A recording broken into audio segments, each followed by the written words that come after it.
Welcome to our channel. அது என்ன நம்ம தமிழ் சினிமாவில் ஏதாவது ஒரு ஹீரோ மேலே புல்லட் பட்டா இது எப்படி நடந்துச்சு, 100 பேரை இவர் எப்படி போட்டு அடிக்கிறாங்க அப்படின்னு லாஜிக் மிஸ்டேக்ஸ் நிறைய பார்க்குறாங்க. இதுவே ஒரு அதர் லாங்குவேஜ் படம் ரிலீஸ் ஆச்சுன்னா வாத்தா படம் இதாண்டா படம் சொல்லி அந்த படத்தை தலையில தூக்கி வச்சு கொண்டாடுறதுலாம் என்ன நியாயம் அப்படின்ற மாதிரியும். ஸோ இந்த மாதிரி தமிழில் ஏதாவது ஒரு நல்ல படம் வந்துச்சுன்னா அதை ஃபர்ஸ்ட் தெலுங்கு கன்னடா அப்படின்னு சொல்லி பேன் இண்டியாவை ரிலீஸ் பண்ணிட்டு அதுக்கப்புறம் தமிழில் ரிலீஸ் பண்ணா வேணா ஆடியன்ஸ் எல்லாம் ஏற்றுக்குவாங்க அப்படின்னு சொல்ற மாதிரியும் அப்படின்னு சொல்லிட்டு சோசியல் மீடியாஸ்ல சில சினிமா லவர்ஸ் எல்லாம் சொல்லிட்டு இருக்காங்க. ஸோ இதுக்கு முக்கியமான காரணம் அப்படி என்னன்னு பார்த்தா நம்ம தமிழ் சினிமாவில் உள்ள மாஸ் ஹீரோக்களோட படங்கள் இங்க அந்த அளவுக்கு சரியா போகிறது கிடையாது. இதுதான் ஒரு முக்கியமான காரணம். ஸோ இந்த விஷயத்தை நம்ம எப்படி எடுத்துக்கணும்னா, சரியான அண்டர்ஸ்டாண்டிங் இல்லாதவங்க தான் அந்த மாதிரி சினிமா பார்த்து இப்படி சொல்றாங்களோ அப்படின்னு தான் எடுத்துக்கணும். Because cinema it's A visual medium. அதாவது நீங்க எதை விஷுவலா சொல்ல ட்ரை பண்றீங்களோ அதை கரெக்டா சொன்னா மட்டும்தான் ஆடியன்ஸ் ஏத்துப்பாங்க. விஷுவலா நீங்க பாட்டுக்கு சொல்லாம வாயிலே வட சொல்லிட்டு இருந்தா யாருமே பார்க்க மாட்டாங்க. மற்ற லாங்குவேஜ் படங்களை பாத்தீங்கன்னாக்கா விஷுவலா அதை காட்டுறதுக்கு பயங்கரமான மெனக்கடங்கள் எஃபோர்ட்ஸ் எல்லாம் போடுவாங்க. இந்த எஃபோர்ட்ஸ் நம்ம தமிழ் சினிமால எந்த அளவுக்கு இருக்குன்னு பாத்தீங்கன்னா, ஒரு 4 பெருசுங்க இல்லைன்னா 4 ஜால்ரா போடுற கூட்டங்களை வச்சுக்கிட்டு அவர் யார் தெரியுமா, அவர் எப்பேற்பட்டவர் தெரியுமா அப்படின்னு சொல்லி வெறும் வாயாலே பில்டப் பண்ணி வட சுட்டுக்கிட்டு அவர் யாரு, அவர் எப்பேற்பட்டவர் அப்படின்னு சொல்றத இங்க சில இயக்குநர்கள் வந்துட்டு கோட்டை விட்டுறாங்க விஷுவலா காமிக்கிறதுக்கு. இந்த மிஸ்டேக்ஸ் தான் நம்ம தமிழ் சினிமால இங்க நடக்குது. உங்களுக்கு உதாரணத்துக்கு ஒன்று சொல்லணும்னா, RRR படத்துல ராம் சரண் இன்ட்ரோடக்ஷன் சீன் நீங்க பாத்திருப்பீங்க. சும்மா நீங்க உங்க ஃப்ரெண்ட்ஸ் கிட்ட பேசுற மாதிரி கூட உங்க ஃப்ரெண்ட்ஸே கூட கேட்டு பாருங்க.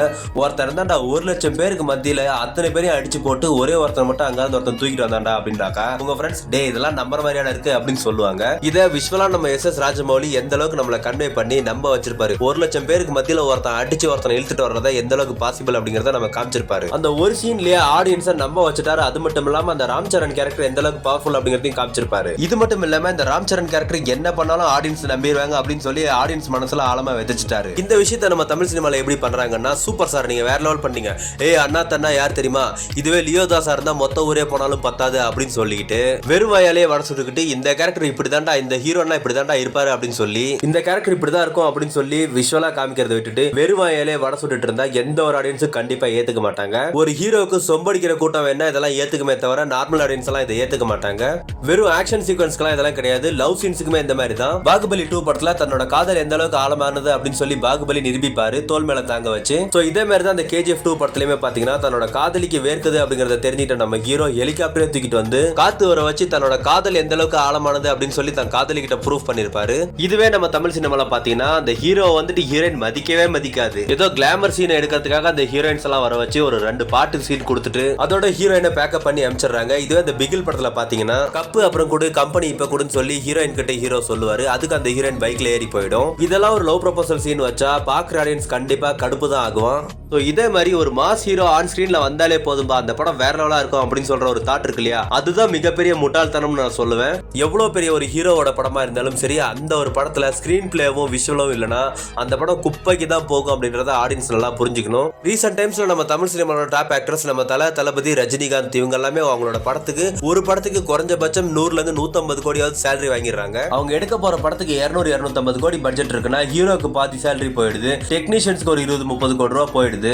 மீதி இருக்கிற பட்ஜெட்ல தான் நீங்க படத்தை எடுக்கணும்னு சொல்லி ப்ரொடியூசர்ஸ் எல்லாமே டைரக்டர்ஸ் வந்துட்டு பிரஷர் போடுறாங்க. அப்ப அந்த டைரக்டரோட தாட் என்னவா இருக்கும், மீதி இருக்கிற ஒரு 30-40 கோடியில எந்த கண்ட்ராவி வருது அதை தான் எடுத்து விட்டு ஆடியன்ஸுக்கு கொடுக்கணும் அப்படின்னு சொல்லி தானே நினைப்பான். நம்ம தமிழ் சினிமால இப்படியான ஒரு படங்கள் வர்றதுக்கான முக்கியமான காரணமே ப்ரொடியூசர்கள் தான் நான் கண்டிப்பா சொல்லுவேன். ஒரு ப்ரொடியூசர்ட்ட ஒரு ஹீரோ வந்து எனக்கு 100-150 கோடி சேலரி கொடுத்துருங்க அப்படின்னு சொல்லும் போது அந்த தயாரிப்பாளர் என்ன பண்றாருன்னா, எனக்கு இவ்வளவு பட்ஜெட் இல்ல அப்படின்னு சொல்லி பின்வாங்கிடுறாரு. சோ இப்படி பேக் வாங்கும்போது சார் அவர் தரலன்னா என்ன, நான் உங்களுக்கு தரேன் அப்படின்னு சொல்லி சில பெரிய பெரிய ப்ரொடக்ஷன் கம்பெனிஸ் வந்துட்டு காசு கொடுத்துறாங்க. அப்படி அந்த ப்ரொடியூசர் அந்த ஹீரோக்கு காசு கொடுத்து கால் ஷீட் வாங்குறாருன்னா இப்படி ஹீரோக்கு ஒரு 150 கோடி சேலரி, மத்த டெக்னீஷியன் ஆர்டிஸ்ட் ஒரு 50 கோடி ரூபாய் சேலரி போக மீதி இருக்கிற ஒரு 30 கோடி ரூபாய் பட்ஜெட்ல படத்தை எடுன்னா டைரக்டர் அவன் எங்க இருந்து படத்தை எடுப்பான்? டைரக்டரோட மைண்ட்ல விஷுவலா காமிக்கிறதுக்கு பட்ஜெட் அதிகமா தேவைப்படும்ல. அப்ப அவன் என்ன நினைப்பான், எடுன்னா அவன் குப்பையை தான் எடுத்து வைப்பான் டைரக்டர். உதாரணத்துக்கு நீங்க இந்த பிகில் படத்தையே கூட எடுத்துக்கங்க. இந்த பிகில் படத்தோட மேக்கிங்க்கு மட்டுமே நம்ம அட்லி தண்ட செலவு எடுத்து விடுறாரு, தேவையில்லாத கிரௌட்ஸ் எல்லாம் கூட்டு வந்து படத்துக்கு ஓவரா செலவு வைக்கிறாருன்னு சொல்லி ப்ரொடியூசர் கவுன்சில்ல போய் அந்த ப்ரொடியூசர் வந்துட்டு கம்ப்ளைண்ட் கொடுக்குறாரு. இந்த விஷயத்துல நீங்க யோசிச்சு பாத்தீங்கன்னா உங்களுக்கு எப்படி, அட்லி என்னதான் திருட்டு கதையெல்லாம் எடுத்தாலும் ப்ரொடியூசர் வந்து நினைச்ச மாதிரி எடுக்க விடுறது கிடையாது. பட்ஜெட்டை கம்மி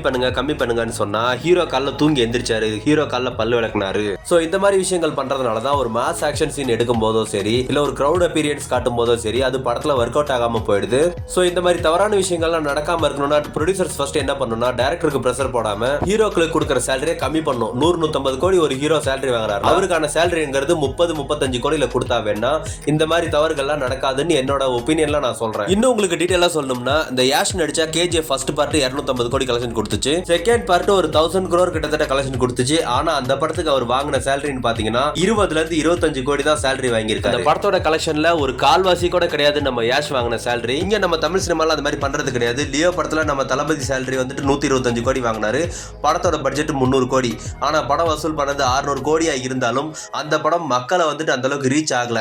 விஜய் ஃபேன்ஸ் அனில்ஸ் வேணா அந்த படம் நல்லா இருக்குன்னு கத்திட்டு திரிவானுங்க. நான் சொல்றது பொய். நான் கீழே கமெண்ட் பாக்ஸ்ல போய் பாருங்க, என் தளபதி அப்படி நடிச்சிருக்காரு, என் தளபதி இப்படி நடிச்சிருக்காருன்னு சொல்லி எனக்கு முட்டு கொடுத்துட்டு இருப்பானுங்க, என்ன போட்டு களி ஊத்திட்டு இருப்பானுங்க. யாரோட ஃபேனா வேணாலும் இருந்துட்டு போங்க, படம் நல்லா இல்லைன்னா நல்லா இல்லைன்னு ஒத்துக்கங்க, சரியா? அதை விட்டுட்டு முட்டெல்லாம் கொடுக்காதீங்க. நீங்க இப்படி முட்டு கொடுக்கறதுனால இந்த மாதிரி குப்பை படங்கள் மட்டுமே வருமே தவிர நல்ல படங்கள்லாம் கண்டிப்பா என்னைக்குமே வராது. இதை இப்ப நான் சொல்லிட்டேன்னா, இவன் ரஜினி ஃபேனா தாண்டா இருப்பான், இவன் அஜித் ஃபேனா தாண்டா இருப்பான், அதனால தான் நான் இந்த மாதிரி தளபதி பத்தி பேசுறான் இவன் அப்படின்னு சொல்லி இதுக்கும் சில பேர் வந்துட்டு கமெண்ட்ஸ்ல சொல்லுவானுங்க. இப்ப இருக்கிற தமிழ் சினிமால எவ்வளவோ யங் டைரக்டர்ஸ் எல்லாம் வந்து அவங்களோட டேலண்ட் எல்லாம் வெளிப்படுத்தி நல்ல நல்ல ஸ்கிரீன் பிளே, புது கதைகள் எல்லாம் கொண்டு வந்து வேற லெவலா மாஸ் காட்டுறாங்க. ஆனால் சில பழைய இயக்குனர்கள்லாம் இருக்காங்க, இந்த சுந்தர் சி, ஹரி, சிவா, ராஜேஷ் இவங்க எல்லாம் என்ன பண்ணுவாங்கன்னா அவுட்டர் எடுத்து போயிட்டாங்க. அவங்க என்னென்ன படங்கள் அவங்க பண்றாங்களோ அரைச்சமாவே திரும்ப அரைக்கிறாங்க.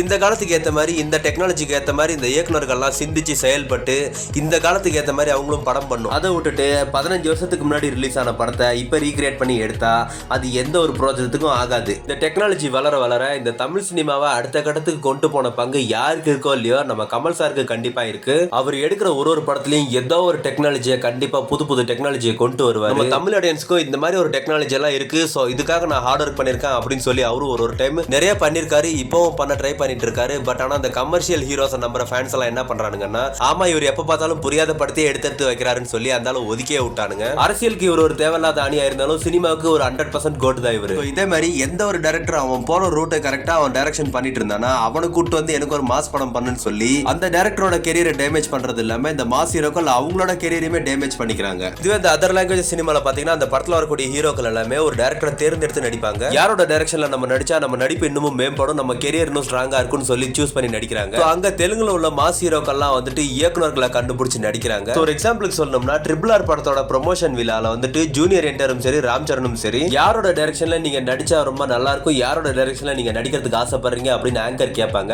சோ அதுக்கு அவங்க பதில் சொன்னது என்னன்றதை நீங்களே அந்த வீடியோ வருது பாருங்க. The one director down south you would love to work with? Vetrimaaran sir. Okay. And you sir? என்ன சார் அப்படியே வெற்றிமாறன் சார போட்ற ஒரு டீமா இருக்கீங்க நீங்க? I said I really like that earthy touch he has in his films. Call it challenges definitely. Yeah, call it all his movies, and Asuran for me was the way he got the commerciality into it. I don't know, I think it's a beautiful art he has of bringing his commerciality into his film. Very earthy. So I would like to work with Vetrimaran sir. Tamil இவங்க எல்லாருமே இந்த மாதிரி importance கொடுக்கறதுனால நம்ம தமிழ் சினிமால அந்த அளவுக்கு importance கொடுக்கறது இல்ல. ஒரு பெரிய ஹீரோ 100 கோடி சேலரி வாங்கணுமா, அதை பேங்க்ல போட்டோமா, இன்னும் 4-5 குப்பை படங்கள் இந்த மாதிரி கொடுத்தோமா அப்படின்னு போயிட்டே தான் இருக்காங்களே ஒழிய இந்த மாதிரி யாரோட டைரக்ஷன்ல நம்ம நடிச்சா நம்ம நடிப்புக்கும் வந்துட்டு ஒரு பிளஸ் பாயிண்டா இருக்கும், நம்ம கெரியரும் இன்னும் ஹைப்ல போகும் அப்படிங்கறதெல்லாம் இங்க நம்ம தமிழ் சினிமால உள்ள மாஸ் ஹீரோக்கெல்லாம் இதை பத்தி எல்லாம் யோசிக்கிறது கிடையாது, கண்டுக்கிறதும் கிடையாது. இவங்க இப்படி பண்றதுனால பாதிக்கப்படுறது என்னமோ சில ஃபீல் குட் மூவிஸ் எல்லாம் வந்தா அது யாருக்குமே தெரியாம போயிடுது. அது எப்படின்னா ஒரு மாஸ் ஹீரோட படம் ரிலீஸ் ஆச்சுன்னா அதே டைம்ல இந்த மாதிரி ஃபீல் குட் மூவிஸும் ரிலீஸ் ஆகும். அதனால மாஸ் ஹீரோ படத்துக்கு தான் தியேட்டர் அதிகமா கிடைக்கிறதுனால இந்த மாதிரி ஃபீல் குட் மூவிஸ்க்கு அந்த அளவுக்கு கிடைக்கிறது இல்ல. இந்த மாதிரி படங்கள் எல்லாமே ஓடிடில ரசிகர்கள் எல்லாம் பார்த்துட்டு ஐயோ இந்த படத்தை நான் தியேட்டர்ல மிஸ் பண்ணிட்டேன்னு சொல்லி வாட்ஸ்அப்ல இன்ஸ்டாகிராம்ல எல்லாம் ஃபயர் விடுறானுங்க. நீங்க யாரோட ஃபேனா வேணாலும் இருந்துட்டு போங்க, மாஸ் ஹீரோ எல்லாம் நம்பி தற்கொலையா வாழாதீங்கன்னு தான் நான் சொல்ல வரேன். இந்த மாதிரி ஃபீல் குட் மூவிஸையும் ஓட வைங்க அப்படின்றதுக்காக தான் இந்த வீடியோவே பண்ணேன். பர்டிகுலரா நான் இந்த ஹீரோவை மட்டும் நான் குறிப்பிட்டு சொல்ல கிடையாது, மாஸ் ஹீரோக்கள்னா நம்ம தமிழ் சினிமால யார் டாப்ல இருக்காங்களோ அவங்கள தான் சொன்னேன். நான் பேசின விஷயங்கள் கரெக்டா இருந்துச்சா இல்லையான்றத கமெண்ட் பாக்ஸ்ல சொல்லுங்க. Until then, bye from Shubhas.